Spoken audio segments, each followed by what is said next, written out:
Bíblica. Aleluia!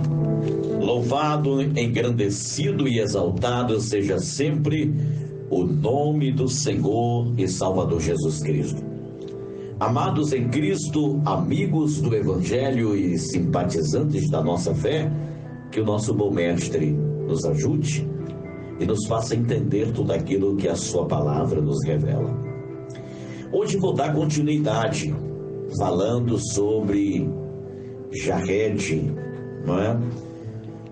Vamos estar falando sobre este moço. Hoje eu vou trazer mais algumas informações que nós vamos comparar biblicamente, e nós vamos falar hoje também sobre a Cabala, hein? Você vai saber o que é Cabala e você vai saber por que a Cabala está envolvida nesta situação. E o que é Cabala? Hoje nós vamos aprender.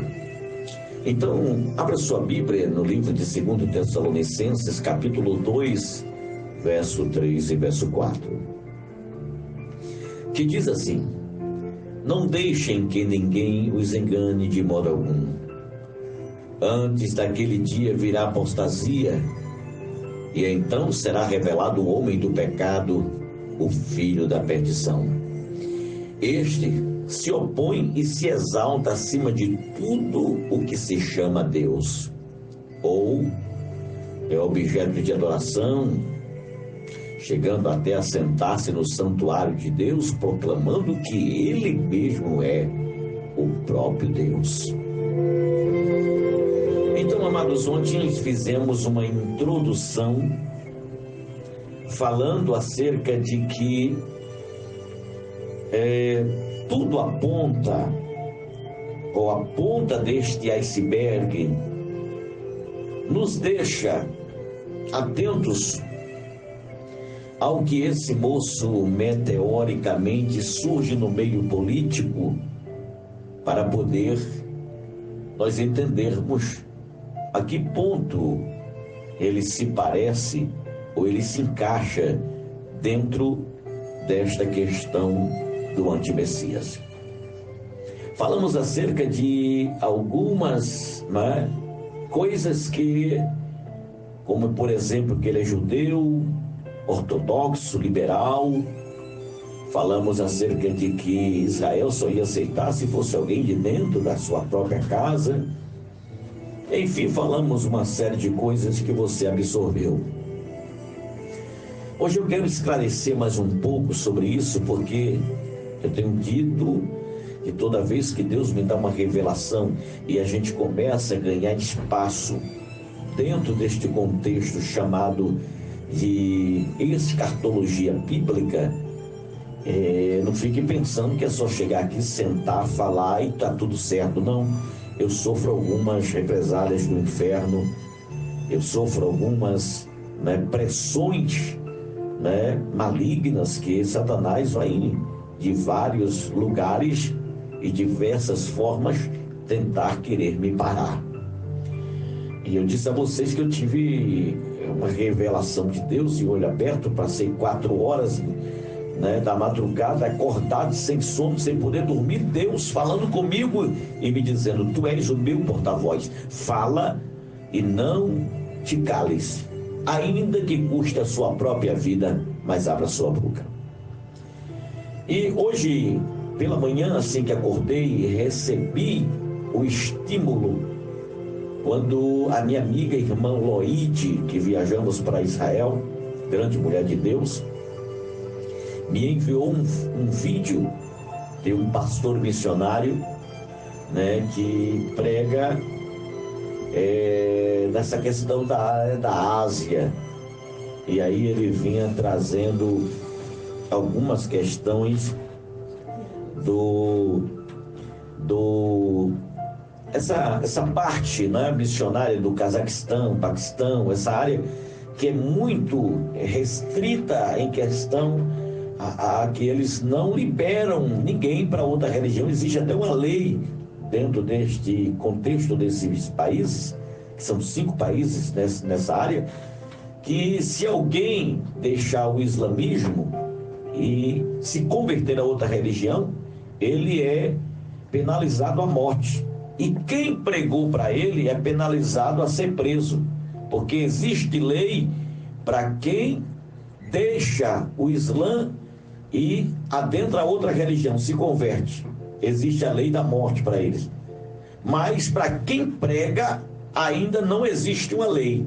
Eles só prendem, deixam lá e são torturados, como o jovem de 16 anos, Gilvírio, é torturado. Todos os dias eles vêm, tira de debaixo das unhas do rapaz uma agulha e introduz outra, mais grossa, talvez mais resistente. Todo dia ele é torturado. E o pastor que o acolheu lá, que é a única faculdade teológica que existe no Cazaquistão, ele disse que ele abriu a faculdade teológica, o povo está aprendendo, mas acontece o seguinte: começaram a perseguir aos seus alunos, e ele chegou e disse assim: não persiga os meus alunos. Por que ele fala com essa autoridade? Porque ele também fez parte do exército desse país, e ele era uma pessoa de uma patente alta. Então se converteu ao cristianismo, né? Quem converteu ele ao cristianismo abriu as portas para ele, para que ele fizesse a escola teológica, mas a lei ainda não vigorava no país, por isso ele vive. E ele disse assim: vamos fazer um acordo com vocês deixam meus alunos aprenderem, e todos os dias você marca o horário e eu venho aqui e vocês me torturam, mas não mexam com meus alunos. Então todo dia esse pastor é torturado.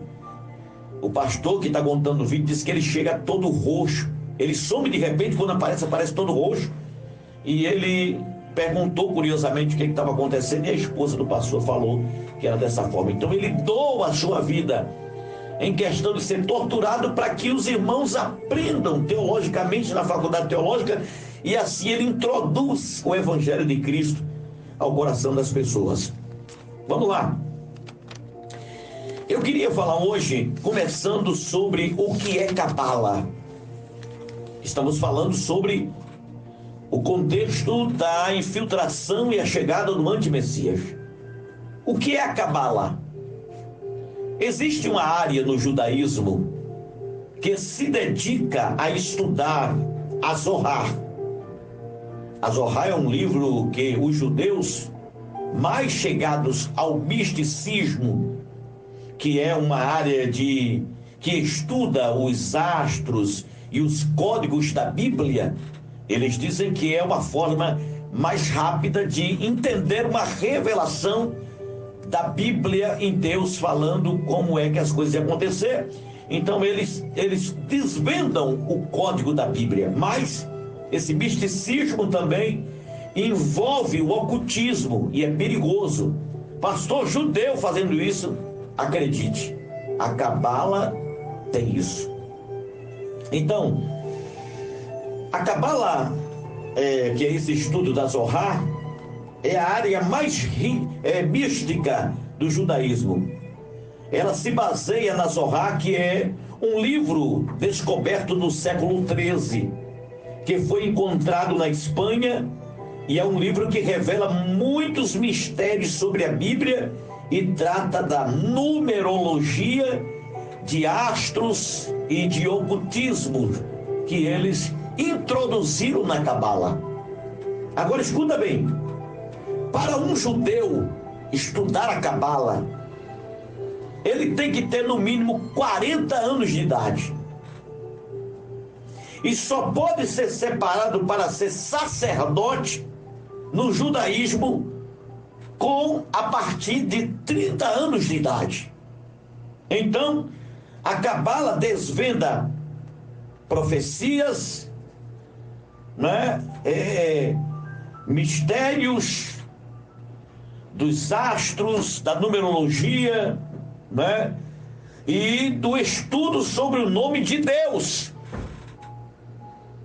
Só que a cabala deixou-se envolver não só pelo misticismo, mas também a cabala deixou de se envolver também no ocultismo. E aí, meus amados, o negócio ficou perigoso. Então é muito perigoso um cristão estudar acerca da cabala. Por quê? Porque ele também pode ser absorvido, vamos dizer, pelo misticismo, pelo ocultismo e pelas coisas que envolvem a cabala.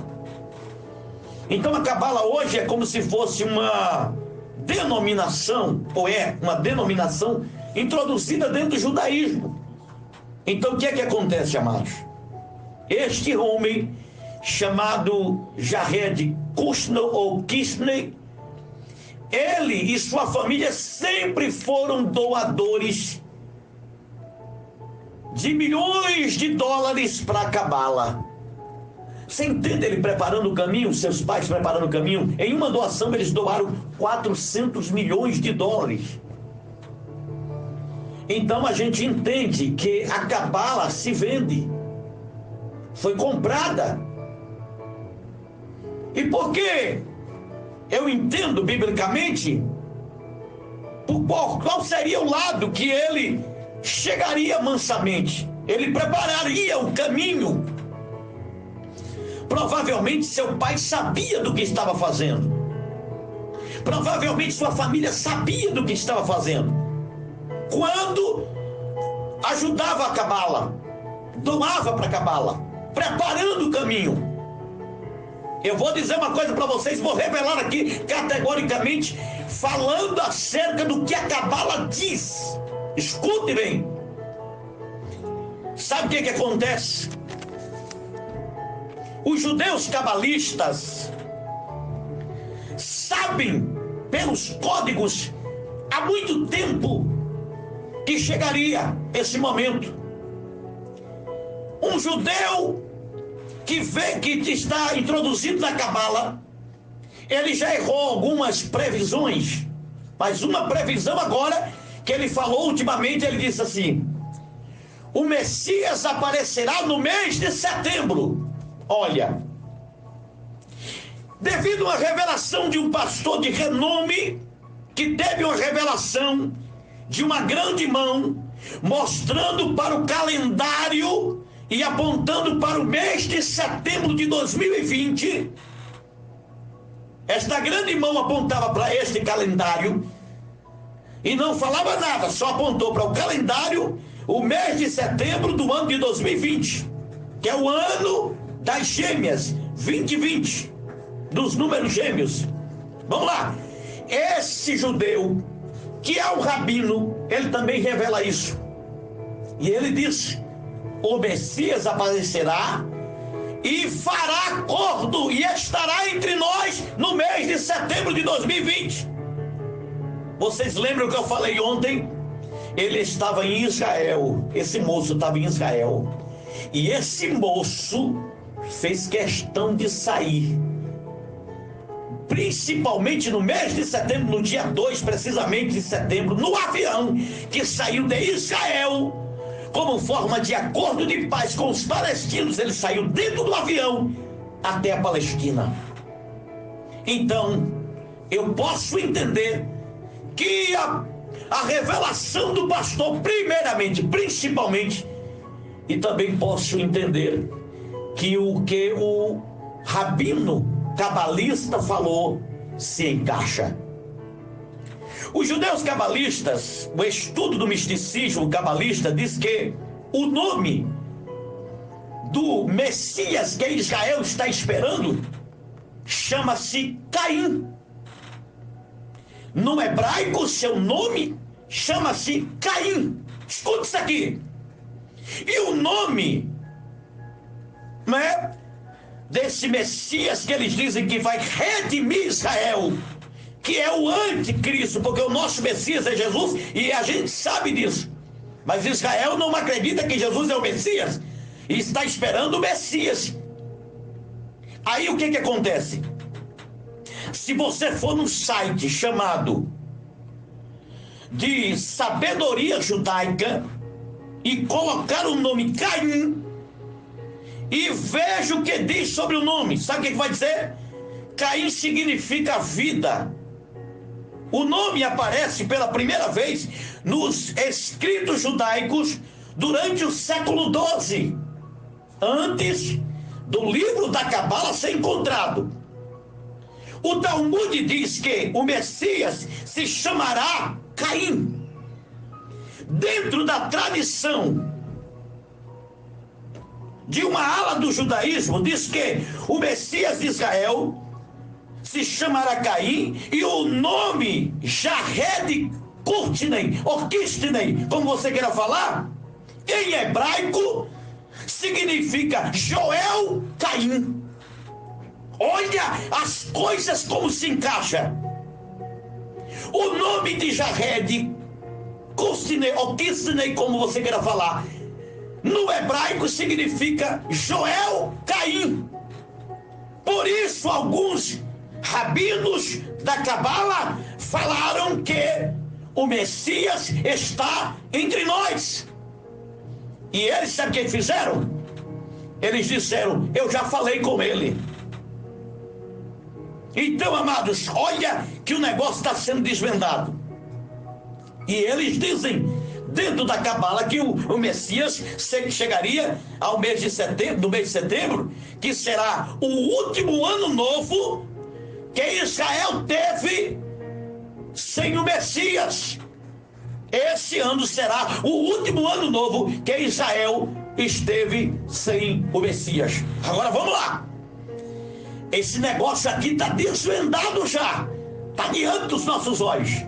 Por isso eu disse a vocês ontem: coloquem o olhar neste homem, ou neste rapaz de 39 anos.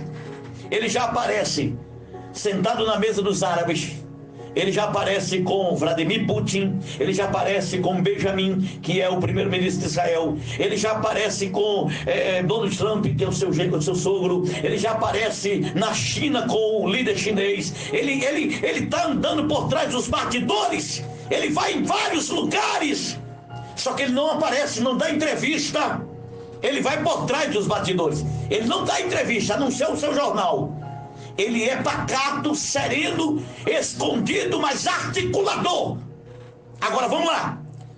Vocês lembram da empresa que eu falei para vocês, que é a Lucente Tecnologia? Que é a derivação do latim. Lucente significa Lúcifer. Então vamos lá. Lucente ele dividiu a empresa Lucente em três. Uma é chamada de Encheche, não é? A outra é chamada de Lucente Alcatel, e a outra se dividiu, chamada de Nokia Bell Levis, né? Innovation. Então vamos lá. Vamos centrar no ocultismo de duas empresas desse camarada. Duas empresas dele. Primeiro, a Lucente Alcatel. Lucente significa o que carrega a luz, o que traz a luz, o que brilha. A mesma referência do latim que faz alusão a Lúcifer. Entenderam agora? Vamos para a segunda empresa dele. Olha o ocultismo onde está. A Nokia Bell Levis Innovation. Bell é uma das referências a Belzebu. Em Daniel fala sobre o rei Belsazar, aquele que é protegido por Bel ou Baal, como você queira dizer. Na Babilônia, Baal assumiu o nome de Bel, de Baal ou de Belzebur. Então está tudo entrelaçado, né? Que é uma coisa só. Bel, Baal, Belzebu, Baphomet, são todos um só. Mas pastor, quem é Baphomet? É aquele que tem um corpo de homem com seios de mulher, cabeça de bode, que é cultuado dentro de uma igreja chamada Igreja do Satanismo nos Estados Unidos, e é da parte ocultista do ocultismo. Eu falei que o diabo sempre trabalhara em ocultismo. Vamos lá. O interessante é que a empresa dele, chamada de Lucente Tecnológico, produziu um software chamado de Inferno ou Hell. Produziu um software chamado de Inferno ou Hell. E essa empresa é muito atuante no ramo do microchip. Tem alguma coisa aí, não tem? Aquele microchip do tamanho de um grão de arroz, tá? Interessante que a logomarca dessa empresa, eu vou terminar com isso aqui porque o tempo corre. A logomarca dessa empresa é chamada de Ouroboros. Ouroboros, não é? É um símbolo. Sabe o que é Ouroboros? É aquele dragão que forma um O, ele mesmo mordendo a sua própria cauda. E olha só, dentro do ocultismo, ou dentro da teosofia, a escola de sábio do ocultismo, que é chamado de escola de teosofia, uma mulher chamada Helena Blavatsky, que era uma ocultista satanista, ela criou esse símbolo que chama de renovação espiritual ou entretenimento Ouroboros. Vamos lá, para a gente encerrar aqui. Inclusive, várias empresas usam esse símbolo. Várias pessoas usam essa tatuagem que é chamada de infinito. Aquele 8, que é um 8 deitado. Aquilo é um Ouroboros. As pessoas estão colocando no pulso, no braço, né, por dentro do braço. Aquele 8 deitado, aquilo ali é um símbolo do ocultismo Ouroboros, que é um símbolo da lucente tecnológica. Vê lá, na verdade aquilo, né, que é o Ouroboros, é uma antiguidade, que é da antiguidade, é um símbolo original de um dragão. O símbolo antigo é um dragão na sua própria cauda mordendo, e no meio de uma árvore que representa o Éden, e o dragão, a serpente que fez Adão e Eva pecar. Porque o diabo, no livro de Apocalipse, ele é conhecido como o dragão. E aí, ele automaticamente é desvendado neste Ouroboros aqui. Foi justamente a serpente que fez Adão e Eva pecar, que é o próprio diabo, o símbolo dele hoje. Então, agora vê só. Amados, eu vou dar continuidade nisso aqui segunda-feira, porque o negócio está muito forte, tá? Mas presta bem atenção. Ele está revelando-se. Ele está abrindo as páginas do ocultismo e está se revelando. Segunda-feira, eu prometo a vocês, se Jesus não voltar, a gente vai estar aqui de novo e eu vou dar continuidade a esse mistério que está sendo desvendado sobre o antimessias. Quem tem ouvidos para ouvir, ouça o que o Espírito de Deus está dizendo para o seu povo.